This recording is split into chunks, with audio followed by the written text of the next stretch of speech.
So, good day everyone. Bago tayo mag-start sa ating lesson, gusto ko munang magpakilala sa inyo. My name is Mark Ivan Ray, 20 years old, and I'm your teacher from now. So, ang topic natin ngayon is all about suspension system. So, sinong may alam sa inyo? Ikaw, ano? Mark? Sige, okay. Ayun. O, sino pang may alam? Or may idea sa ating topic ngayon? So, ikaw ano? Sige, ikaw. So, yun. Tama. Sige. So, yun nga ano nga ba ang suspension system? So, ito yung nakakatulong sa ating mga sasakyan upang mas mapaganda yung ating takbo or yung ating sasakyan. Diba? So, let's proceed to the next slide. Dito naman yung ating, nais ko lang palang sabihin sa inyo yung ating learning outcome. So, at the end of the lesson, the student is able to student will be able to identify different types of suspension system. Yun nga sabi ko sa inyo na papag-aralan natin ngayon yung mga different types of suspension. So, mamaya natin matatakil yun kung ano nga ba yung mga suspension. And second bullets, student will able to physically inspect a vehicle suspension system, identifying key components such as spring, shock, absorber, strut, control arms, and anti-roll bar. Yun nga.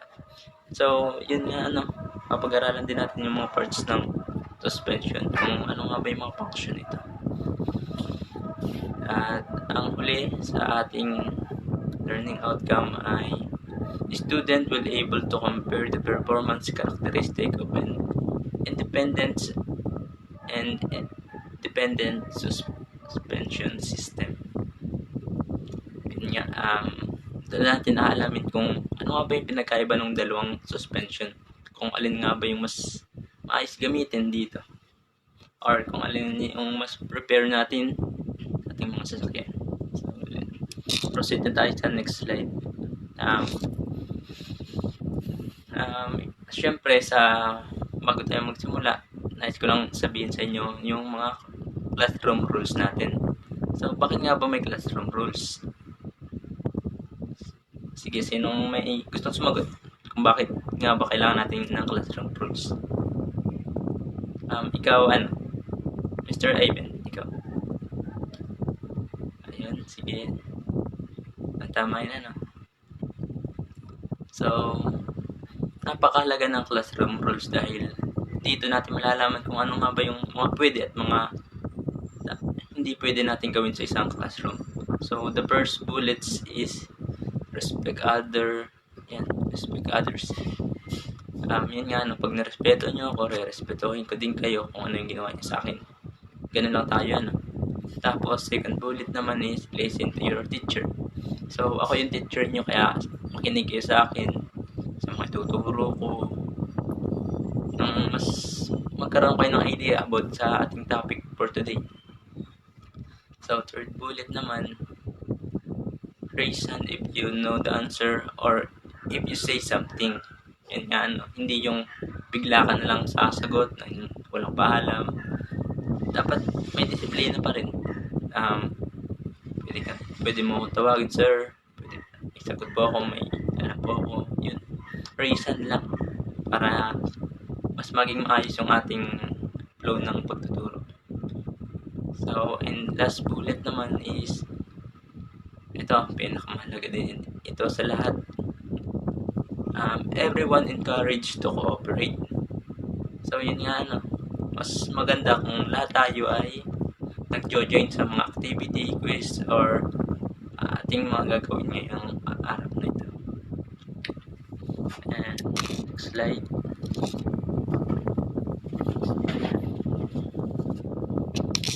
Wait lang, naglalag. So, Dumako naman tayo sa prayer. So,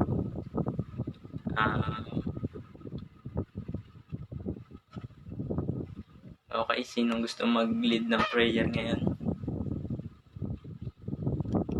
Sige, ako na.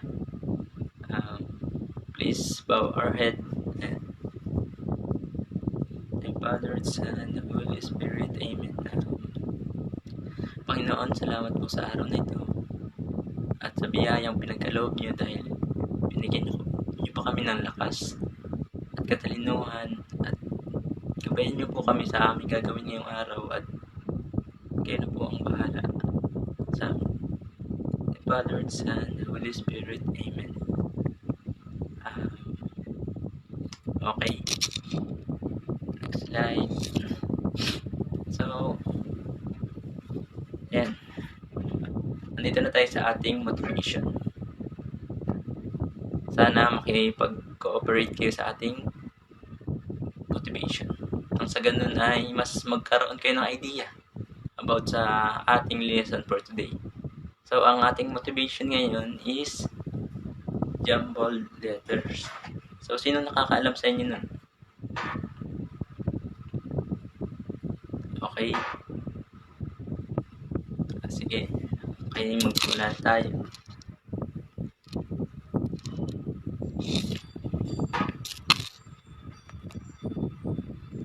Yan.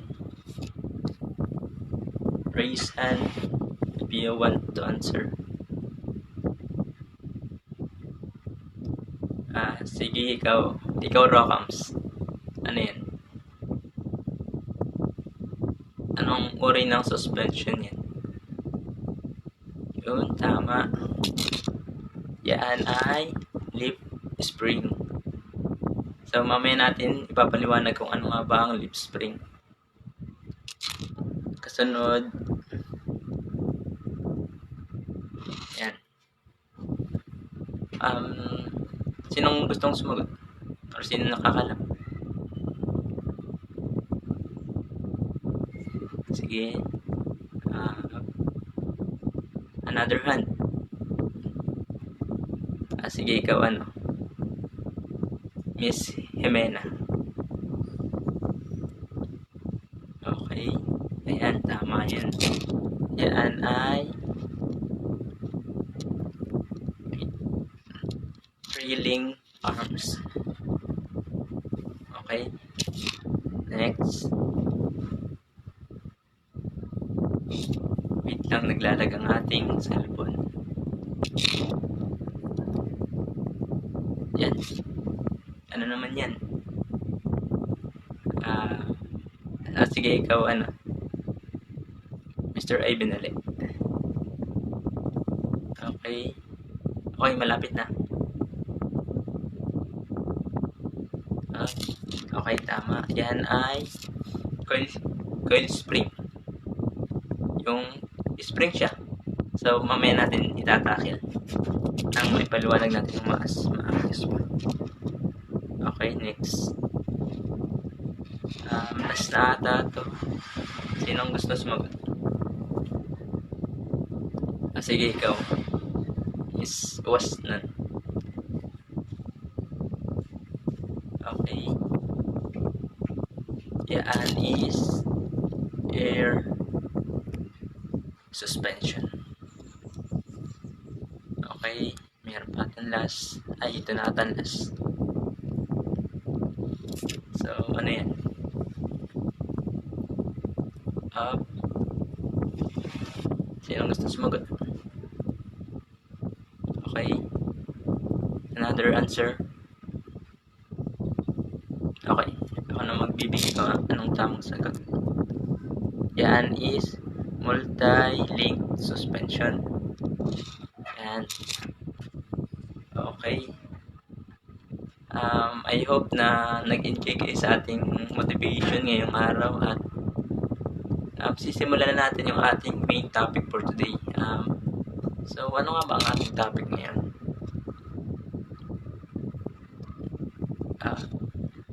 So, what is suspension?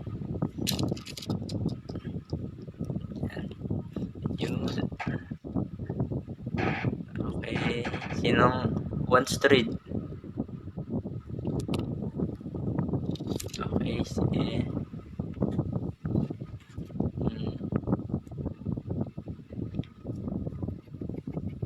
Sige, ako na magbabasa. What is suspension?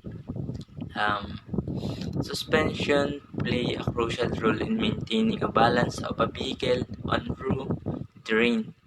While traveling at high speed, there are chances that a vehicle can encounter sudden shock and roll off. However, suspension safeguard vehicle in these instances. Additionally, they ensure a comfortable ride of passenger, irrespective of a road type and even off-road. Excuse me. Nga no,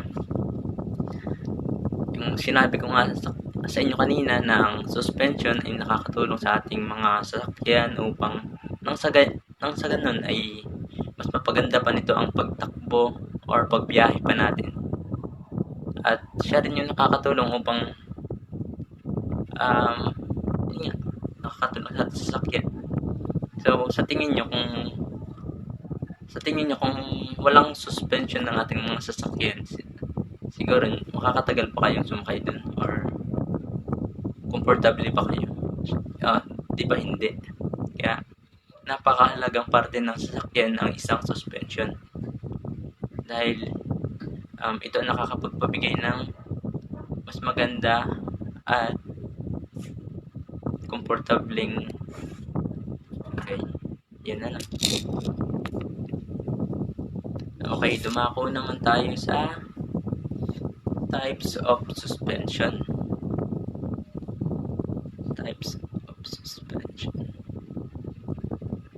Ayan.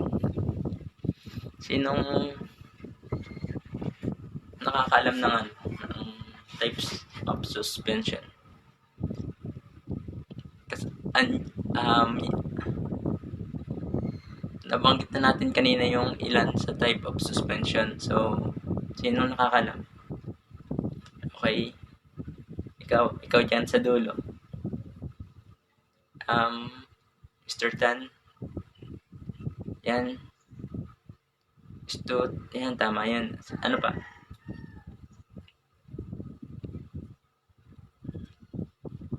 Sige. Next slide na nang matakil na natin ito. Dahil marami pa tayong gagawin ngayong araw. Kailangan na rin nating matapos ito ngayon. Kaya siguro dadali-daliin na lang natin yung ating discussion for today. Yan na. For compilation.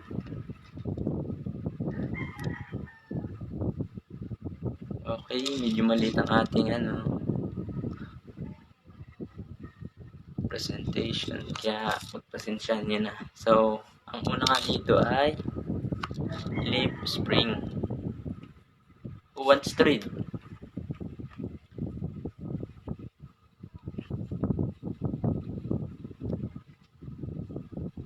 Okay, sino gustong bumasa? Sige. Magtatawag na lang ako sa inyo. Sino pa ba? Sige, ikaw Rocco. Okay.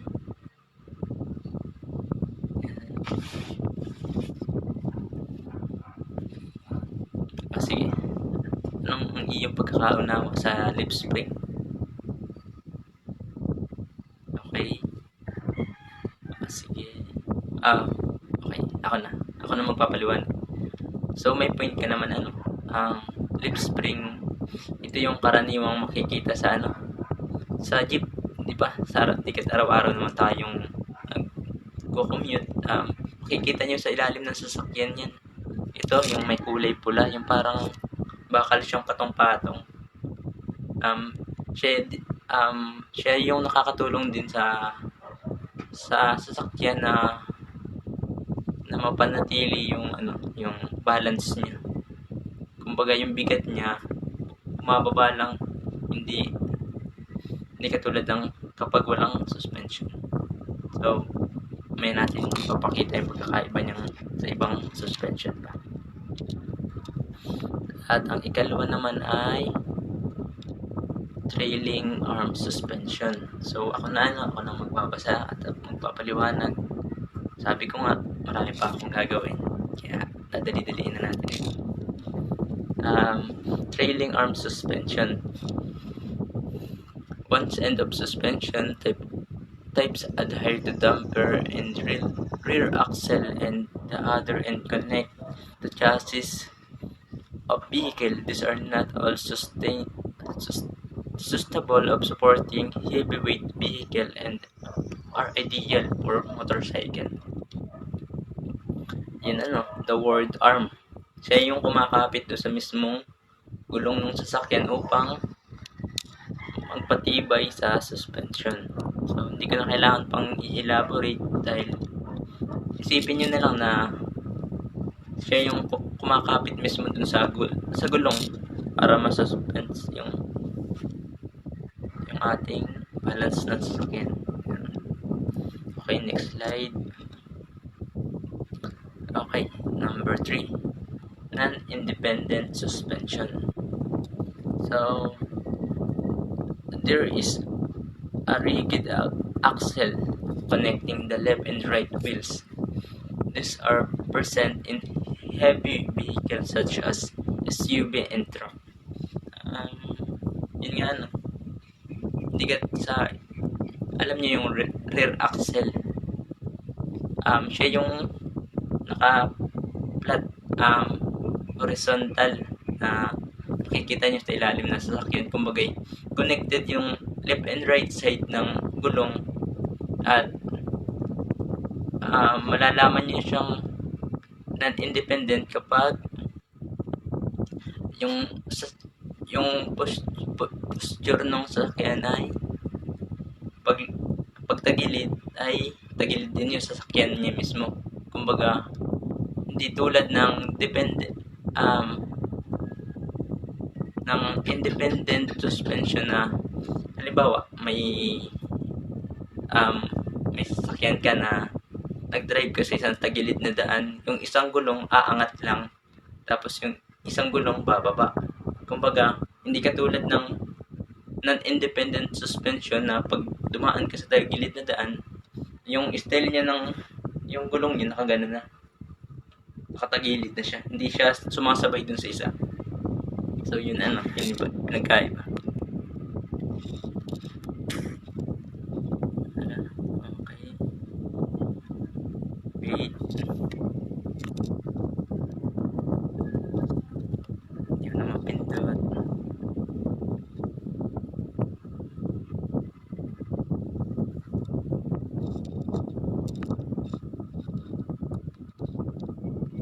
Nandito na ba tayo?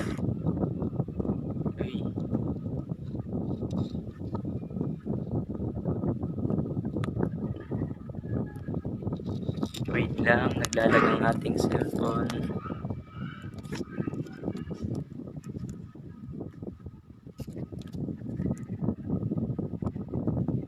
Yan. Number 4 ay yan. Yung sinasabi ko nga sa inyo na independent suspension. So, in this type, the left and right wheels are not connected and can move independently. Although their structure is complex, they offer a more damping effect. The range of spring and damper varied significantly with different types of independent suspension.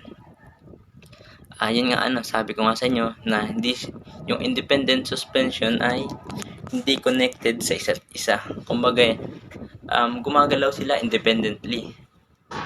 Kumbaga, yun nga sabi ko sa inyo na pag dumaan sa tagilid na daan, yung isa aangat lang tapos yung isa nasa baba.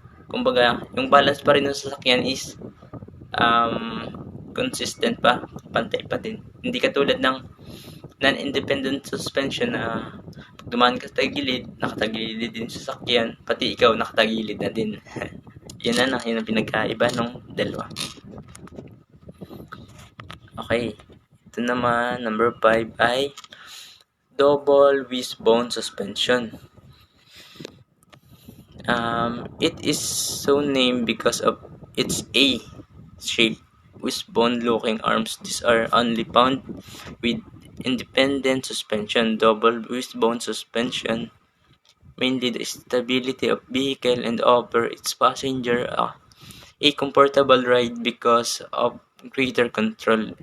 Even at extreme speed, an upgraded version of this suspension type is mainly used in sport car and luxury car. Yun nga ano, yung double wishbone suspension is ang itsura niya parang A siya. Kumbaga, parang same lang siya ng arm suspension. Siya yung parang nagko-connect sa gulong ng sasakyan. Basta parang ganito siya. Yan. Nakakita na ba kayo nung sa motor yung monoshock? Yung isa lang yung shock. Tapos letter E siya na horizontal nakahiga. Tapos magbabounce lang yung suspension niya. Okay, next. MacPherson strut suspension. Medyo hindi ako lang familiar dito sa isa. Pero these are low case and widely used suspension type in car. The main reason behind its wide usage is that it is simple in design, easy to control, and provide extreme comfort to its passenger. Additionally, MacPherson strut suspension has a steering pivot with its use as front suspension. This type can be easily modified as per the needs of the vehicle. Excuse me. Parang sa tingin ko lang yung MacPherson strut suspension ay yung pagkakaintindi ko lang dyan yung parang makikita siya sa unang bahagi ng sasakyan. Kumbaga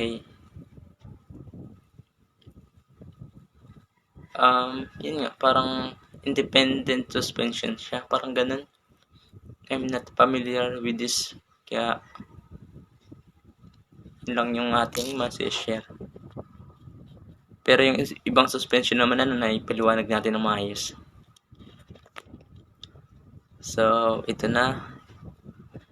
Second to the last ata na to. Air suspension. In place of conventional coil, this type of suspension uses pillows as damper to compress air. It can easily support vehicle of larger height. They can bear extreme load and ensure a comfortable rides for their passenger and extremely suitable for luxury car. So, yung air suspension parang ano siya? Parang makikita mo lang siya sa mga luxury car nga na mas nagpapaganda rin siya ng ng balance ng isang sasakyan. Kumbaga yung para din siya nagbabounce kaso yung air ang gumagana sa kanya, hindi yung Adler suspension. Okay, next. Ayan, gulo na naman.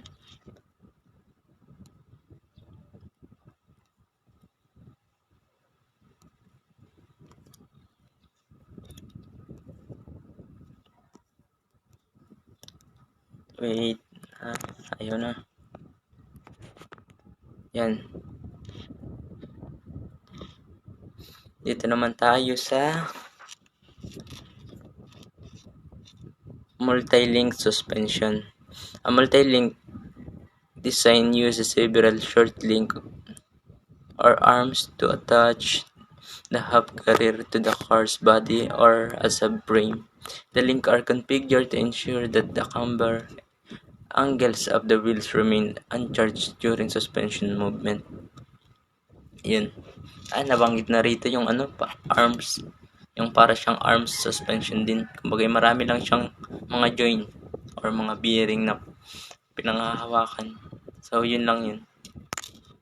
Multi-link suspension.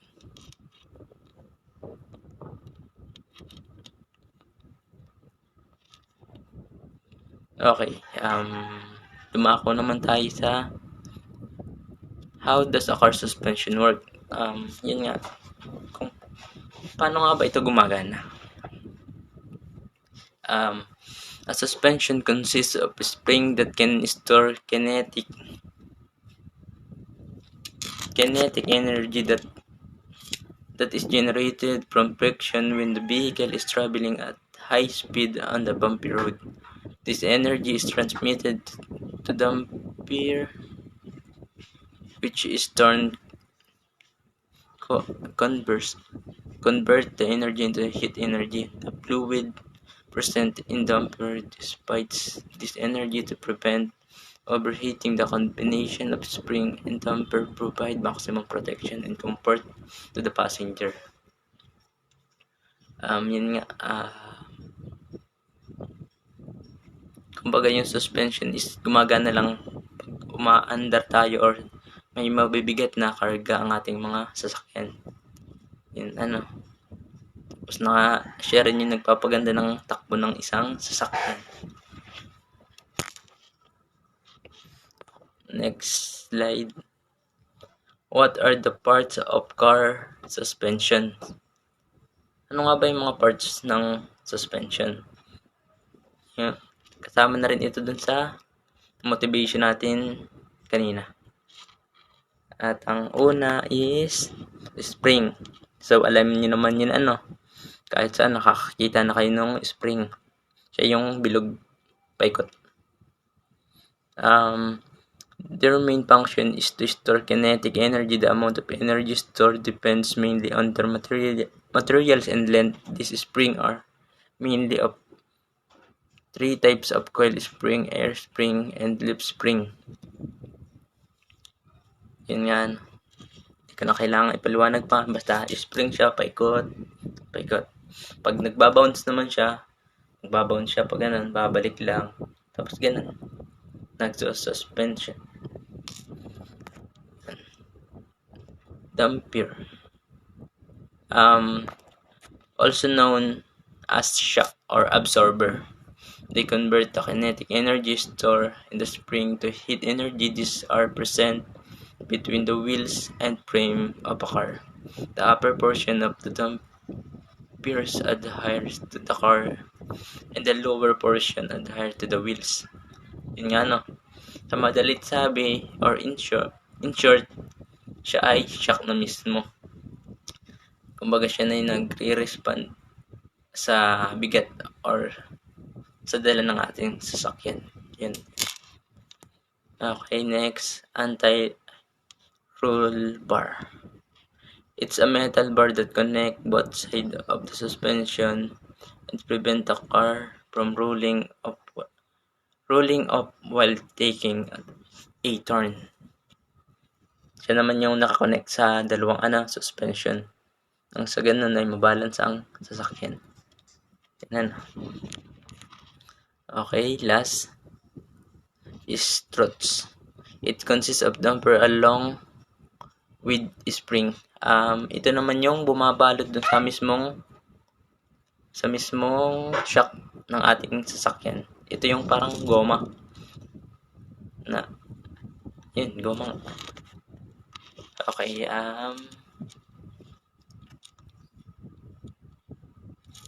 let's proceed to activity na. Ang ating activity is ito, babasahin ko na. And in our activity, I will group you into 2 and I will give each group a topic on whether it's better to use of type of suspension, independent suspension or dependent suspension, and they have to explain it. I hope that everyone will cooperate in the activity to be done. Yun. Okay. Count 1, 2. Okay, 1. Lahat ng group 1 dito sa right side and yung group 2 sa left side. Okay. Okay. Ayun. Let's proceed na tayo sa Sana na-enjoy nyo yung activity natin kahit sobrang bilis.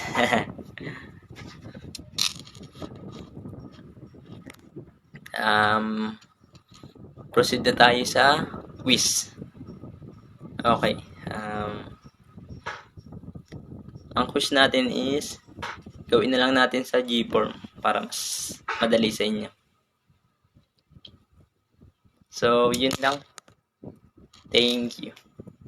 I hope na kahit papaano na may natutunan kayo sa akin at sana may-apply nyo rin ito sa in real life. Kumbaga, may ano na kayo, may knowledge na about sa sasakyan. So, that's all. Thank you.